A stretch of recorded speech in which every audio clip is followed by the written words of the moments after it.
I think that's a really good pivot. Macollvie, you and I spoke a lot about the capacity build, the sort of need for capacity building and the work you're doing with your team at the Haitian Times, and just, the loss, as so many Haitians have had to leave, Haitian journalists have had to leave under threat. Can you talk a little bit about the importance of Haitian journalists to the foreign coverage as well? It's just sort of that dynamic of how important. Yeah, I think 2021 was a pivotal moment for the Haitian Times, because that's when we realized that going to Haiti regularly, right, to check the temperature, as it were, or do some actual reporting projects was just not feasible anymore because of the rising kidnappings, the killings, all of that, right? And we no longer had as many people as we used to rely on the ground to provide us with quality information about what was happening within Haiti. And by quality, I don't just mean here's what happened today, but thinking through like the credibility of the source you're speaking with, their potential motivations or agendas, whom their affiliations might be. All of that just became sort of like a black box for us in a lot of ways. And so we decided, instead of trying to work with, finding people who could do that, because there are only a handful left, and some of the panelists here are them, right? We couldn't do that. We had to figure out a different way. And so, being the entrepreneurial people that we are, Gary, our founder, Gary Pierre, we had lots of discussions around this and decided the way to go was really to try to build what was missing ourselves by forming this boot camp where we can train journalists in Haiti on how to cover stories, and benefit the Haitian Times from actually getting that content out there, and also try to build what we feel is missing in Haiti, which is a new core, or rather a credible, trained core of reporters who may become the next generation of media leaders in Haiti.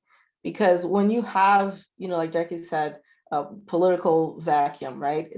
Democracy is at stake is what we're saying here. It's not just the politics alone, right?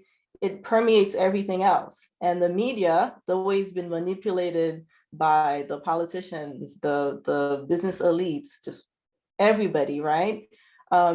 It's a key target, right? A key way that people go and put out what they want to put out. So that's the main shift we've made in the Haitian Times in our 24-year history, is to go from doing regular trips to Haiti every once in a while, working with journalists on the ground to get photos and images and stories, and actually trying to fill that gap ourselves as much as possible.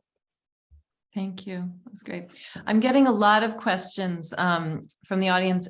Natalie and Andre, maybe you could help with this. Just more desire to understand the dynamic between the government and the police. Walk us through what I really wanted Andre and Natalie also to talk about is how, you guys are working as a team. And I want to hear a little bit about that, but maybe you could address a twofold question. Lead us through some of the recent stories that you've done together on the ground, and also help us understand what exactly the dynamic is and how you're navigating it. Natalie? I was side texting Andre, telling him to take the first question. Andre, are you there? Okay, well, if he's, oh, good, he's here. Go. Yes, I'm here, but you can go. I will just follow you on this. Okay, well, I mean,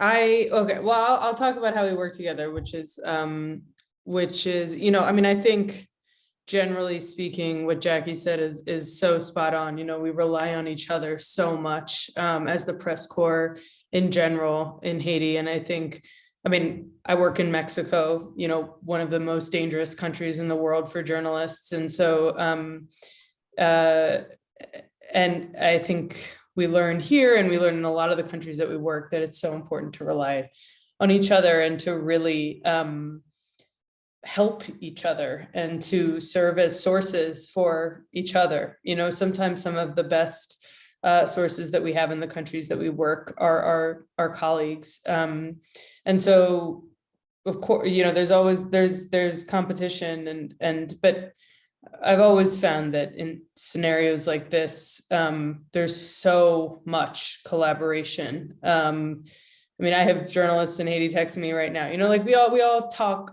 all the time, and really the people on the ground are really, I mean, so Andre, I will talk about Andre, even though I would prefer that he talk about himself. You know, we have, Andre's been working with us for a really long time, and the way that we work together is, I don't know. I mean, just we really try. I think the thing that brings people together in a lot of this is this intense desire to have the truth get out and the obstacles that you face in doing so.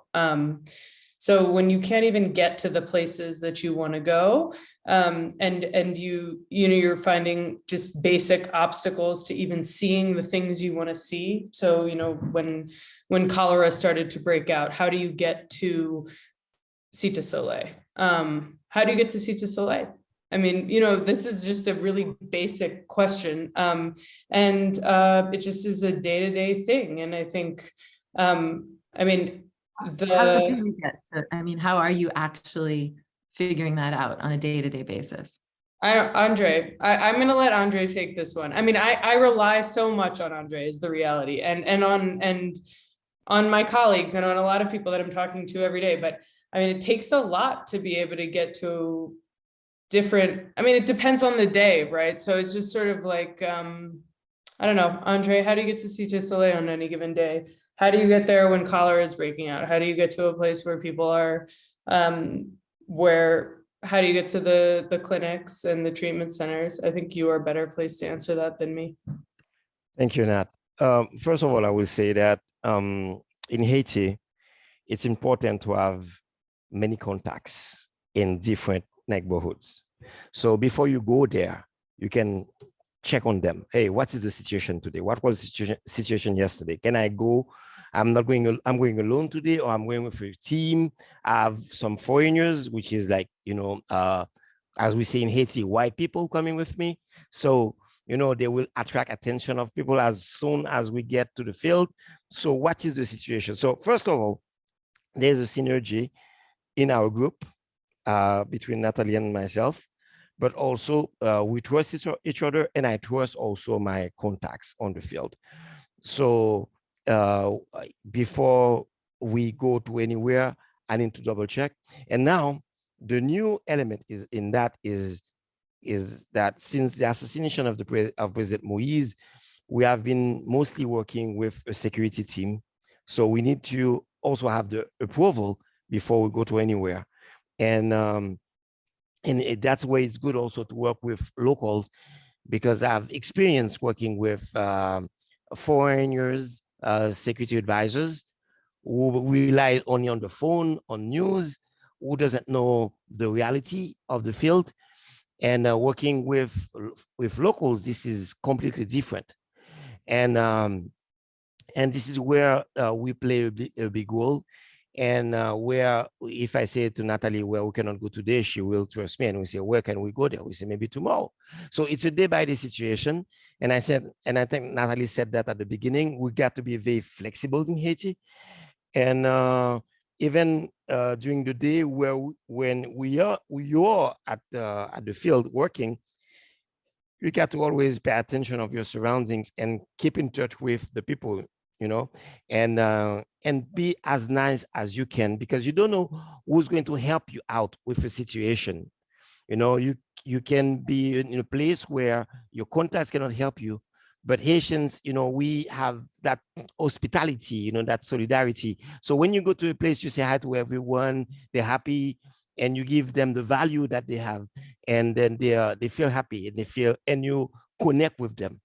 So this is what you always look for, the connection with the people that you're going to visit, and also with the people that you're working with.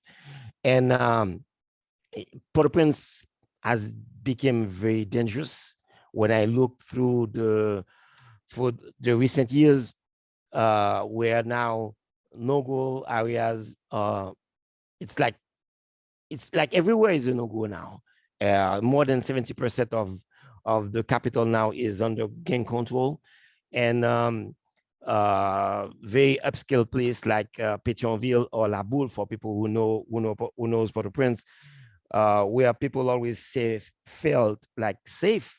Now they are friends of mine who left a pretty nice house, and now because of gangs, and now they are living in another neighborhood where they have to rent an apartment. So it's important. It's important to trust your locals. It's important to understand the situation. Also, I've seen many journalists, reporters coming from abroad, coming to work to Haiti, and they think that, oh, in 3 days I can do a story, in 5 days I can do another story. Well, it doesn't work that way in Haiti. Sometimes it can take a couple of weeks before you can really have your story ready, because it's not like you take your phone, you make a few phone calls, and then you get all the interviews that you need, you get all the information that you need.